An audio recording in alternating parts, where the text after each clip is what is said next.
इस कार्यक्रम के प्रसारण पुण्यार्जक हैं Shri Kanwar Lal ji Mahavir Prasad ji Patni, RK marble group, Madanganj, Kishangarh, Rajasthan. गुरु भक्त परिवार सुस्त दिगंबर जैन मंदिर, पुणे, महाराष्ट्र। स्वर्गीय उषा जैन माता और स्वर्गीय रेखा जैन धर्मपत्नी की स्मृति में श्री सुनील जैन परिवार, लखनऊ, उत्तर प्रदेश।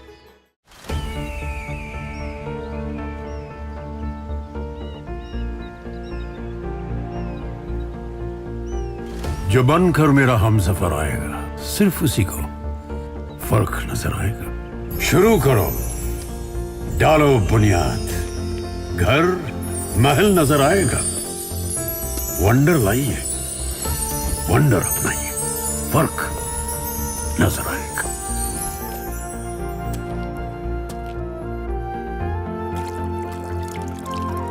पानी भर लो अंजलि में, चांद उतर आएगा।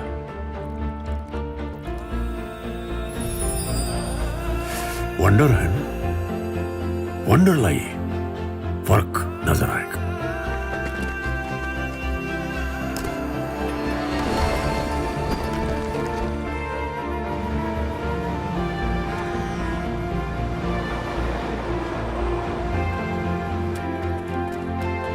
पहला घर तो खड़ा करो,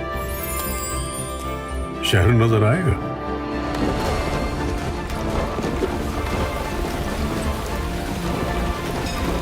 साल, बरस और सदी नहीं, एक युग गुजर जाएगा। उम्र न पूछो वंडर की, जब फर्क नजर आएगा। वंडर सीमेंट, फर्क नजर आएगा।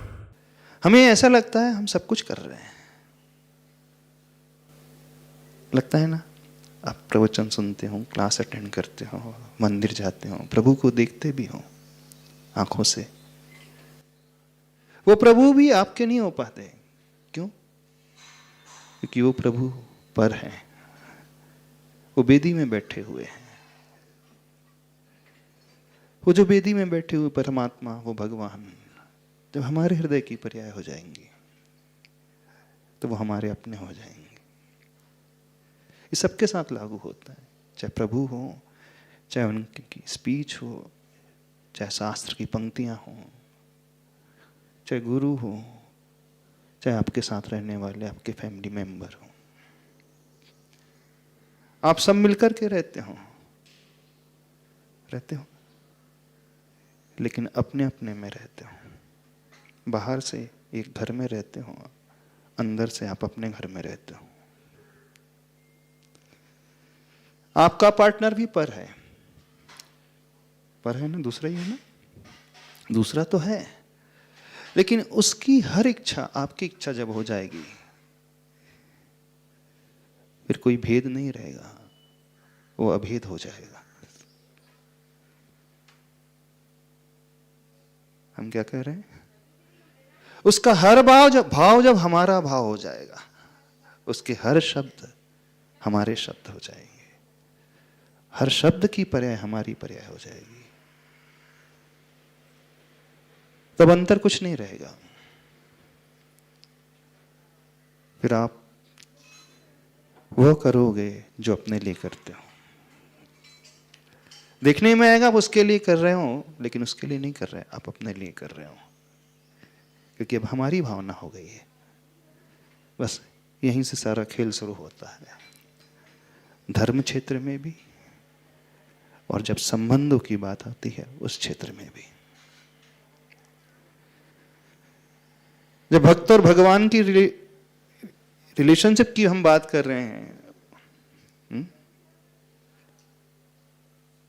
वहां भी तो एक संबंध है भक्त और भगवान का, नहीं?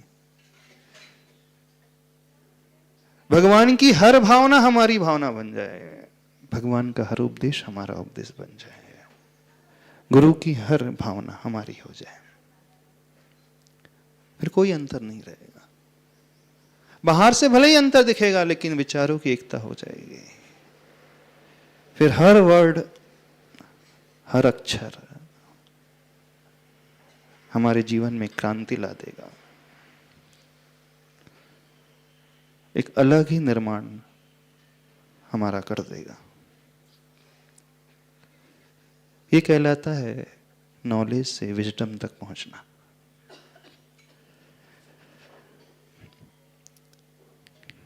वह बुद्धि का विषय होता है नॉलेज, और विजडम जो होता है हृदय का विषय होता है, आत्मसात करने का विषय होता है, आत्मा का विषय होता है।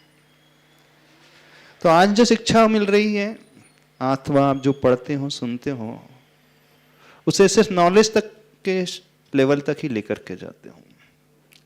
बहुत कम लोग होते हैं उसे विजडम के लेवल तक लेकर के आ जाते हैं। विजडम तक की लेवल तक आ जाए तो समझना हमारे जीवन में चमत्कार हुए बिना नहीं रहेगा, एक अलग ही चमत्कार घटित होने लगेगा। फिर उसके पश्चात हम वो नहीं रहेंगे जो पहले थे, हम वो नहीं कर सकते जो पहले करते आ रहे थे, वह नहीं सोचेंगे जो अब पहले सोचते हुए आ रहे थे।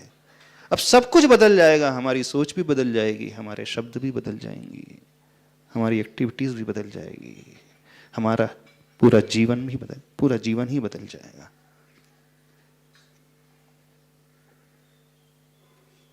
क्या समझ में आ रहा है? तो आपका नॉलेज कैसा है? नॉलेज तक ही है कि विजडम तक आ गया? थोड़ा पार्शल, कितने परसेंट नॉलेज आपका विजडम में कन्वर्ट हो रहा है? हो रहा है बस। तो ये जो हम आप लोगों को बताने की कोशिश कर रहे हैं इस सेशन में, सुख की खोज की सीरीज में, कि आप इस नॉलेज को जो यहाँ से कहा जा रहा है विजडम तक लेकर के आओ। उद्देश्य सिर्फ इतना ही है। उसी को ध्यान में रखते हुए वर्कशीट डिजाइन की गई है। कुछ लोगों को बड़े बड़े प्रश्न उठ रहे हैं, क्या करें, इससे होगा क्या भरने से, इसको एवेल्यूएट कौन करेगा, कितने मार्क्स मिलेंगे। फिर मार्क्स में आ गए आप लोग, हमारा फर्स्ट रैंक रहेगा कि सेकंड रहेगा। फिर उस रिवार्ड में आ गए, प्राइज क्या मिलेगा हमें। कब मटेरियलिस्टिक लाइफ से ऊपर उठना सीखोगे? ये तो बच्चों के लिए होता है, उनके लिए वो मोटिवेशनल फैक्टर्स होता है ना। कुछ भी प्राइज को देखते हैं, कोई गिफ्ट देखते हैं तो लालच पैदा होने लगता है। लेकिन जहाँ तक हम समझते हैं, आप बच्चे नहीं हो, बच्चों को पालने वाले हो। आप बालक नहीं हो, आप पालक हो।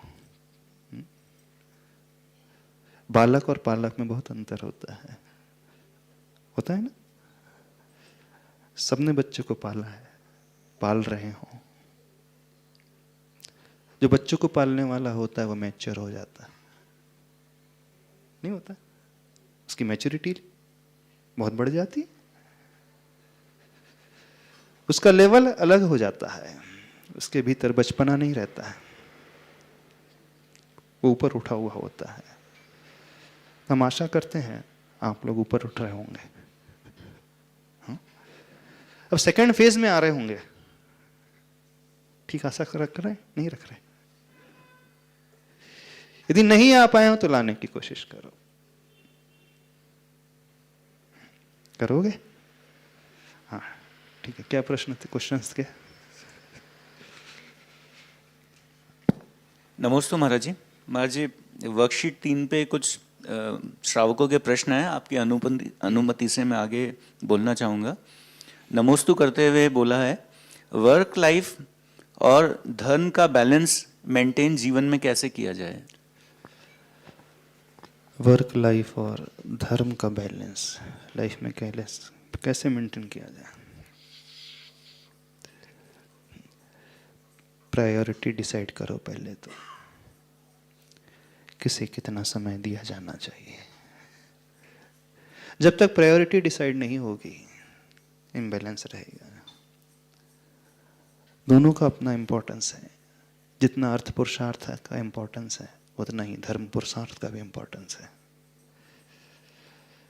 हमारी बॉडी के हम एक पोर्शन को छोड़ देंगे तो बहुत वीक हो जाएगा। एक ही की एक्सरसाइज करते रहेंगे तो वो तो स्ट्रांग हो जाएगा, लेकिन दूसरा पोर्शन जो है कमजोर रह जाएगा। जैसे पोलियो का पेशेंट होता है ना, दिखा होगा, बिल्कुल लाइफ वैसी हो जाएगी। और वैसे होते ही लाइफ में आनंद नहीं बचेगा। धर्म तो अर्थ से ऊपर होकर के गुजरता है, अन्य पुरुषार्थ से ऊपर होकर के गुजरता है। थोड़ा धर्म को भी समझ लो। धर्म अपने कर्तव्य का पालन करना ही कहलाता है। धर्म की डेफिनेशन बड़ी सरल है। हमें अपने लिए जो अच्छा नहीं लगता है, दूसरों के साथ हम वैसा ना करें, उनके बारे में वैसा ना सोचें, उनसे वैसा ना कहें। यही धर्म है। आत्मना प्रतिकूलानि परेशान न समाचरेत, ये सूक्ति आती है। और गहराई में अपने स्वभाव में स्थिर हो जाना, उसी का नाम धर्म है। जब आप पिता हो तो पिता के नेचर में आ जाना, जब आप स्टूडेंट हो तो स्टूडेंट के स्वभाव में आ जाना, जब आप वाइफ हो तो वाइफ के रोल में आ जाना, जब आप माँ हो तो माँ की भूमिका में आ जाना, जब आप बिजनेस कर रहे हैं तो एक बिजनेसमैन की भूमिका में, नीति न्याय वाली, और जब आप किसी के लिए सर्विस प्रोवाइड कर रहे हो, ये देखना कि मैं कितना डिजर्व करता हूँ, मैं जितना ले रहा हूँ उसके एवज में उतना दे रहा हूँ कि नहीं। तो समझना आप अर्थ पुरुषार्थ करते हो भी धर्म ही करोगे। तो लाइफ में हमारी तब अच्छी होती है जब हम इस प्रकार से बैलेंस बनाना सीखते हैं। नमोस्तु महाराज जी। गुरुदेव, आप कहते हैं कि किसी ने अपनी प्रॉब्लम शेयर किया करो, लेकिन शेयर करने से प्रॉब्लम सॉल्व नहीं हो पाती है, तो ऐसे में क्या करें? बीमार होने पर आप डॉक्टर को दिखाओगे ना, कि आर्किटेक्ट को दिखाओगे? क्यों?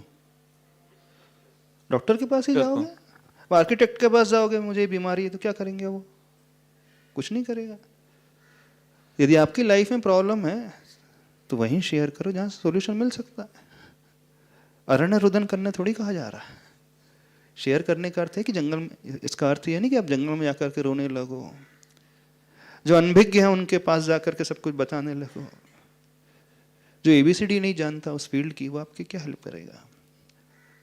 तो शेयर उसे से ही करना चाहिए जो आपको समाधान दे सके, जो इतना कैपेबल हो, जिसकी थॉट प्रोसेस इतनी ऊंची है, जो पेशेंस रखता है, जो आपको गाइड कर सकता है, जो आपकी बातें अच्छे से समझ सकता है, जो स्वयं इस प्रकार से उससे गुजरा हो, जो इतना सहनशील हो, और जो आपके प्रॉब्लम को सिर्फ अपने तक सीमित रखता हो, उसी से शेयर करना चाहिए। और जिसके भीतर ये गुण ना मिले, कोई आवश्यकता नहीं है शेयर करने की। यदि आप शेयर भी करोगे तो समाधान तो नहीं मिलेगा, बल्कि प्रॉब्लम और बढ़ जाएगा, ढिंडोरा और पीट दिया जाएगा दुनिया में। सही तो ये कहलाता है, जिसके पास जा रहे हैं वो इस योग्य है कि नहीं, उसे पहले देखने की कोशिश करें, समझने की कोशिश। तन की बीमारी के लिए आप अच्छे डॉक्टर को तलाश करते हो, तो ऐसे ही मन की प्रॉब्लम है, उसके लिए उस प्रकार का डॉक्टर तलाश करो। Very simple. छिपा करके रखने से भी कुछ नहीं होगा। तो फिर साइकोलॉजिस्ट हो सकता है, साइकेट्रिस्ट हो सकता है, अथवा काउंसलर हो सकता है, अथवा गुरु हो सकते हैं, मेंटर हो सकते हैं। जो हो योग्य आपको मिल जाए तो हाँ शेयर करना चाहिए। अथवा घर का कोई अनुभवी बड़ा व्यक्ति हो सकता है जो इतना समझदार हो, तो उससे भी शेयर कर सकते हैं। जिस पर आपका विश्वास हो अच्छे से, उससे शेयर करना चाहिए। जिसके पास जाकर के आप आश्वस्त हो जाते हो, संदेह से ऊपर उठ जाते हो, जिसके पास जाकर के आपको एक संबल मिलता हो, जो आपको संभालने की ताकत रखता हो, उससे शेयर करें। हो सकता है वो कुछ ना भी बोले, लेकिन उसकी प्रेजेंस ही सफिशिएंट होती है आपको उठाने के लिए। उसका देखना ही पर्याप्त हो जाता है आपको संभालने के लिए। उसका आशीर्वाद भी बहुत हो जाएगा आपको बचाने के लिए। ठीक है जी महाराज जी। वर्कशीट 3 पर अगला प्रश्न है महाराज जी, कैसे अपने इमोशंस को कंट्रोल करें और स्ट्रांग बने। सेशन हमने लिया था अपने इमोशन को कैसे मैनेज करें। सबसे पहले सेल्फ रिफ्लेक्शन करना सीखें, माइंडफुलनेस लाना सीखें और हर इमोशन के प्रोज एंड कॉन्स क्या होंगे यह देखना सीखें। यदि मैं ऐसे रिएक्ट करूंगा तो इसका इफेक्ट क्या होगा मुझ पर, सराउंडिंग पर, कितना इफेक्ट पड़ेगा, उसको पहले कैलकुलेट करना सीखें। खोना ज़्यादा ना पड़े तो इमोशन कहीं भी ला सकते हैं, और जब लगने लगेगा वो इमोशन राग के हैं, द्वेष के हैं, चिंता के हैं, शोक के हैं, हर्ष के हैं, विषाद के हैं, टेंशन के हैं, जो भी आ रहे हैं उसका रूट कॉज क्या है उसे अच्छे से देखने की कोशिश करें। रूट कॉज की ओर हम दृष्टि लाएंगे तो बहुत अच्छे से ऊपर उठ पाएंगे। ये कुछ फैक्टर्स हैं, यदि इस प्रकार से एनालिसिस करेगा व्यक्ति तो बहुत आसानी से अपने आप को संभाल पाएगा। इस कार्यक्रम के प्रसारण पुण्यार्जक हैं श्री कंवर लाल जी महावीर प्रसाद जी पाटनी, आरगे मार्बल ग्रुप, मदनगंज, किशनगढ़, राजस्थान। गुरु भक्त परिवार सुस्त दिगंबर जैन मंदिर, पुणे, महाराष्ट्र। स्वर्गीय उषा जैन माता और स्वर्गीय रेखा जैन धर्मपत्नी की स्मृति में श्री सुनील जैन परिवार, लखनऊ, उत्तर प्रदेश।